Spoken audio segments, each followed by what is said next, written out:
அனைவருக்கும் வணக்கம். இது பிஎஸ்இன் கிச்சன். இன்னைக்கு இந்த கூட்டை பார்த்தோன்னே நமக்கு சாப்பிடணும் போல தோணுது. அப்படி என்ன இது ஸ்பெஷல் அப்படின்னு பார்த்தீங்கன்னா, இது ஒன்றும் இல்லை, பீர்க்கங்காயை வச்சு நம்ம ஸ்பெஷலாக ஒரு கூட்டு பண்ணியிருக்கோம். செம்ம டேஸ்ட்டாக இருக்கும்.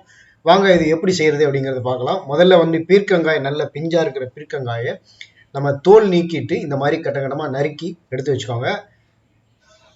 ஒரு குக்கர் பாத்திரத்தில் 1 கப்பு பாசிப்பருப்பு, கொஞ்சமா வேர்க்கடலை, பச்சை வேர்க்கடலை போட்டு அளவோட தண்ணி ஊற்றி அதை நல்லா கொதிக்க வைங்க. இந்த மீன் டைம் நம்ம வந்து இந்த பீர்க்கங்காயை நல்லா தோல் சீவிட்டு அதில் சின்ன சின்னதாக விதை இருக்கும், அதையும் கட் பண்ணிட்டு குட்டி குட்டியாக நறுக்கி ரெடியாக எடுத்து வச்சுக்காங்க. இந்த பாசிப்பருப்பும் வேர்க்கடலையும் ஓரளவு வெந்த பிறகு இந்த நறுக்கி வச்சிருக்கக்கூடிய இந்த பீர்க்கங்காயை நாம் அதில் போடுறோம். இந்த பீர்க்கங்காய் very very healthy and tasty.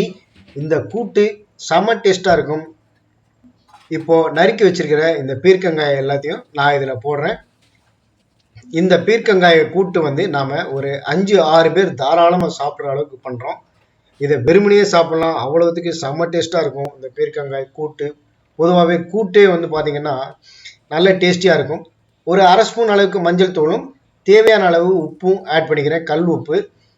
ரொம்ப உப்பு போட்டுறாதீங்க, இது வந்து நீர்க்காய், தண்ணீர் வந்து அதாவது உப்பு வந்து நிறைய உறிஞ்சிரும், அதனால் அளவோடு போட்டுக்கோங்க. தேவைப்பட்டால் மேலுமா அப்புறமா சேர்த்துக்கலாம்.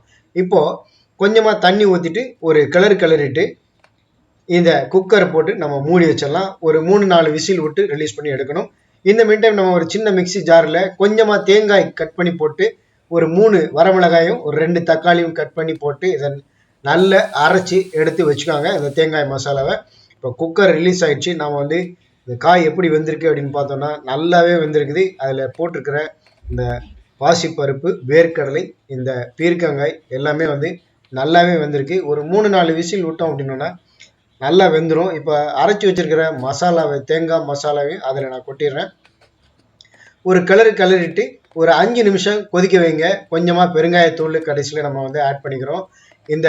இதில் 2 தக்காளி, ஒரு அரை முடி தேங்காய், 3 வரமிளகாய் போட்டு நம்ம வந்து அரைச்சி வச்சிருக்கிற மசாலா வந்து இந்த கூட்டுக்கு ரொம்பவே டேஸ்ட் கொடுக்கும். ஒரு 5 நிமிஷம் நல்லா கொதிக்க வச்சுட்டு இறக்கி வச்சிட்டோன்னா இந்த பீர்க்கங்காய் கூட்டு சாப்பிட்றதுக்கு தயாராகிடும். கடைசியாக நம்ம இதில் பண்ண வேண்டிய ஒரே வேலை, கொஞ்சமாக ஒரு சின்ன தாளிக்கிற பாத்திரத்தில் எண்ணெய் ஊற்றி அதில் கடுகு, கொஞ்சம் உளுத்தம்பருப்பு, கடலைப்பருப்பு, சீரகம், கருவேப்பிலை ஒரு கொத்து போட்டு தாளித்து இந்த கூட்டில் கொட்டிட்டிங்கன்னா இந்த பீர்க்கங்காய் கடலை கூட்டு செம்ம டேஸ்ட்டாக இருக்கும். இதில் வேர்க்கடலை ஆட் பண்ணுறதுனால உண்மையிலே இந்த கூட்டு வந்து நல்லாவே இருக்கும். இதே மாதிரி நீங்களும் செய்து பாருங்கள். இந்த வீடியோ பிடிச்சிருந்ததுன்னா லைக் பண்ணுங்கள்.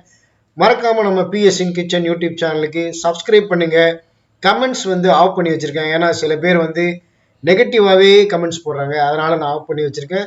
தவறாக நினச்சிக்காதீங்க. வீடியோ பிடிச்சிருந்ததுன்னா லைக் பண்ணுங்கள், உங்கள் மனசுக்குள்ளேயே பாராட்டிக்கங்க. நன்றி.